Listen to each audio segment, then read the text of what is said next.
নমস্কাৰ। আজি বিদ্যাপীঠ প্ৰাথমিক বিদ্যালয়ত পঞ্চম শ্ৰেণীৰ বিদায় সভাৰ লগতে আজি মোৰো বিদায় সভা ইয়াত অনুষ্ঠিত কৰিলে। তাৰ কাৰণে মই বিদ্যালয়ৰ প্ৰধান শিক্ষককে প্ৰমুখ্যে কৰি বিদ্যালয়ৰ পৰিচালনা সমিতিৰ মাতৃগোট অভিভাৱক সকলোকে অশেষ ধন্যবাদ জ্ঞাপন কৰিছোঁ।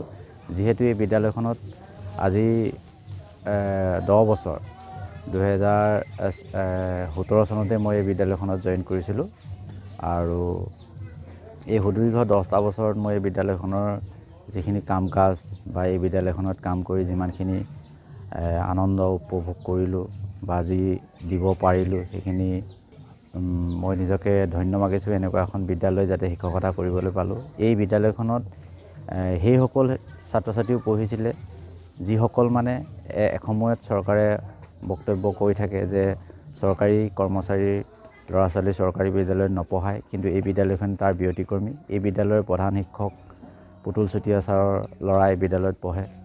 সহকাৰী শিক্ষয়িত্ৰী অঞ্জলি ৰাভা বাইদেউৰ ছোৱালীও এই বিদ্যালয়তে পঢ়ে আৰু এই গাঁও 4খন গাঁৱৰ জানজুৰি, নাচনপাৰা, ধৰ্মপুৰ, চালুপথাৰৰ গোটেইকেইখন গাঁৱৰে যিসকল প্ৰতিষ্ঠিত ব্যক্তি যেনে গাঁওবুঢ়া, LP স্কুলৰ সহকাৰী শিক্ষক সকলোৰে ল'ৰা ছোৱালীবোৰ এই বিদ্যালয়খনত পঢ়ে।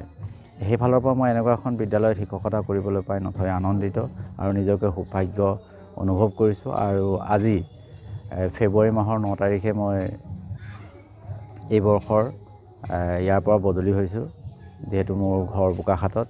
আৰু এই বিদ্যালয়খনত এই সুদীৰ্ঘ 10টা বছৰ শিক্ষকতা কৰি গাঁওবাসীয়ে যি মোক সহায় সহযোগ কৰিলে সেই তাক লৈ পেলাই মই নথৈ আনন্দিত।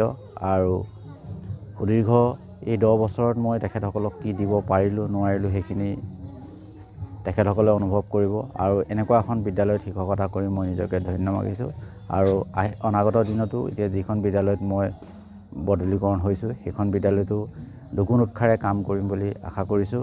আৰু আজি এই অনুষ্ঠানটি পঞ্চম শ্ৰেণীৰ বিদায় সভাৰ লগতে যি মোৰো বিদায় সভা পাতিলে সকলো উদ্যোক্তালৈ মই অশেষ ধন্যবাদ জ্ঞাপন কৰিছোঁ আৰু চমুকৈ মই ইমানকে ক'লোঁ। ধন্যবাদ।